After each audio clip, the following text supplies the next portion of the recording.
नमस्कार, मैं हूं आमोद श्रीवास्तव।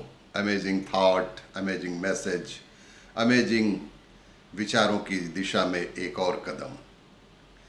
जो हमारे शास्त्रों में पुरातन कालीन से लिखी हुई बातें थी, जिसे हम सदैव नकारते रहे और पाश्चात्य सभ्यता के चलते जिसका हम जीवन भर मजाक उड़ाते रहे कि हमें शास्त्रों में ऐसा लिखा है, वैसा लिखा है, ये सब नहीं करना चाहिए वगैरह वगैरह।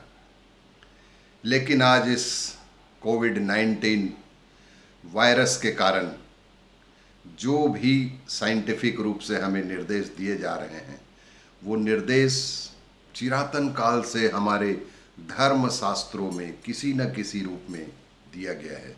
इसी के संबंध में एक चिंतन, एक विचार, आइए देखते हैं। जब ब्राह्मण और शास्त्र बोलते थे कि भोजन ब्रह्म के समान है और यही आपके शरीर के समस्त अवयव बनाएंगे और विचारों की शुद्धता और परिमार्जिता इसी से संभव है, इसलिए भोजन को चप्पल या जूते पहनकर ना छुएं, उससे कंटेमिनेशन के चांसेस बढ़ जाते हैं। तब बहुत बड़ी हंसी आई थी हम सबको और हमने उसे एब्सोलेट कहकर खूब मजाक उड़ाया था। खूब मजाक उड़ाया था उन सब हमारे शास्त्रों के जानकारियों का। जूते पहनकर खाने का प्रचलन दूसरे देशों के आसुरी समाज से ग्रहण कर लिया था हमने, क्योंकि ये बफेट सिस्टम हमारी संस्कृति की देन नहीं है और हमने बफेट सिस्टम को अपना लिया और उन लोगों का मजाक भी बनाया जो जूते चप्पल निकाल कर भोजन करते थे। उन्हें पिछड़ा हुआ और जाने क्या क्या कहकर उनका मजाक भी बनाया था। हमारी कोई भी पूजा, यज्ञ, हवन सब पूरी तरह स्वच्छ होकर, हाथ धोकर करने का प्रावधान है।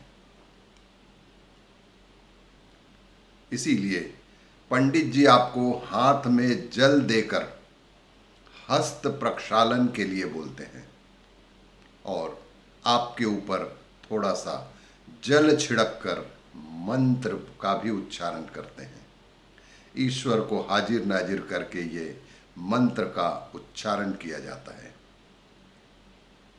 ओम अपवित्रः पवित्रो वा सर्वावस्थां गतोन पिवा यह स्मरेत पुंडरीकाक्षम स बाह्यभ्यंतरः शुचिः। ओम पुनातु पुंडरीकाक्षः पुनातु पुंडरीकाक्षः पुनातु। तब भी आपने मजाक उड़ाया था, तब भी आपने उस पंडित का, उस हमारे सनातन धर्म का आपने मजाक ही बनाया था। जब सनातन धर्मी के यहाँ किसी के घर शिशु का जन्म होता था तो सूतक लगता था। इस अवस्था में ब्राह्मण के घर 10 दिन, क्षत्रिय के घर 15 दिन, वैश्य के घर 20 दिन और शूद्र के घर 30 दिन तक सबसे अलग रखने का प्रावधान किया गया था। उसके घर लोग नहीं आते जाते थे, जल तक का सेवन नहीं किया जाता था जब तक उसके घर कोई हवन या यज्ञ से शुद्धिकरण न हो जाए। प्रसूति गृह से मां और बच्चे को निकलने की मनाही होती थी। मां कोई भी कार्य नहीं कर सकती थी और ना ही भोजनालय में प्रवेश कर सकती थी और ना ही किचन में, भोजनालय में प्रवेश कर सकती थी। इसका भी हमने बड़ा मजाक उड़ाया था। यह नहीं समझा कि यह बीमारियों से बचने या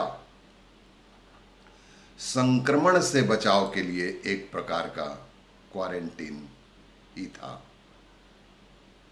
हमें बीमारियों से और संक्रमण से बच्चा और जच्चा को बचाने के लिए एक क्वारंटीन सिस्टम का ही नाम था। या आइसोलेट किया जाता था प्रसूता को। प्रसूति गृह में मां और बच्चे के पास निरंतर एक आग जलाई जाती थी जिसमें नीम की पत्ती, कपूर, गूगल इत्यादि निरंतर धुआं दिया जाता था। नीम की पत्ती, कपूर, गूगल इत्यादि से उस जच्चा बच्चा वाले कमरे में निरंतर धुआं दिया जाता था। उनको इसलिए नहीं निकलने दिया जाता था क्योंकि उनकी इम्यूनिटी इस दौरान कमजोर रहती थी और बाहरी वातावरण से संक्रमण का खतरा हुआ करता था।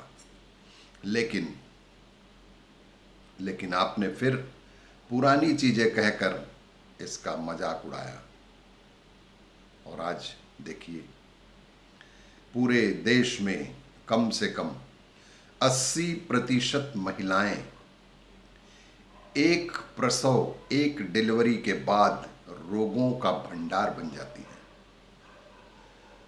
कमर दर्द से लेकर खून की कमी से लेकर अनगिनत समस्याएं उनके जीवन में उत्पन्न हो जाती हैं। ब्राह्मण, क्षत्रिय, वैश्य, शूद्र के लिए अलग अलग क्वारंटीन या आइसोलेशन की अवधि इसलिए क्योंकि हर वर्ण का खान पान अलग रहता था, कर्म अलग रहते थे, जिससे सभी वर्णों के शारीरिक इम्यूनिटी सिस्टम अलग अलग होता था, जो उपरोक्त अवधि में बैलेंस्ड हो जाता था। इसीलिए प्रत्येक वर्ण के लोगों के लिए अलग अलग क्वारंटीन सिस्टम निर्धारित किया गया था। ऐसे ही जब कोई मर जाता था तब भी 13 दिन तक उस घर में कोई प्रवेश नहीं करता था। यही आइसोलेशन पीरियड था, क्योंकि मृत्यु या तो किसी बीमारी से होती है या वृद्धावस्था के कारण, जिसमें शरीर तमाम रोगों का घर होता है। यह रोग हर जगह न फैले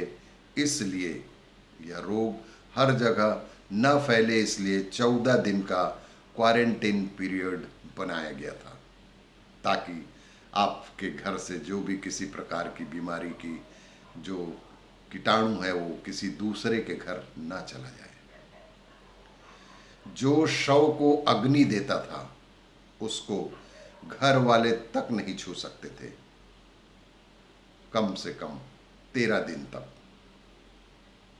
उसका खाना पीना, भोजन, बिस्तर, कपड़े सब अलग कर दिए जाते थे और 13वें दिन शुद्धिकरण के पश्चात सिर के बाल हटवाकर ही पूरा परिवार शुद्ध होता था। 13वीं के दिन शुद्धि भोज का प्रावधान रखा गया था।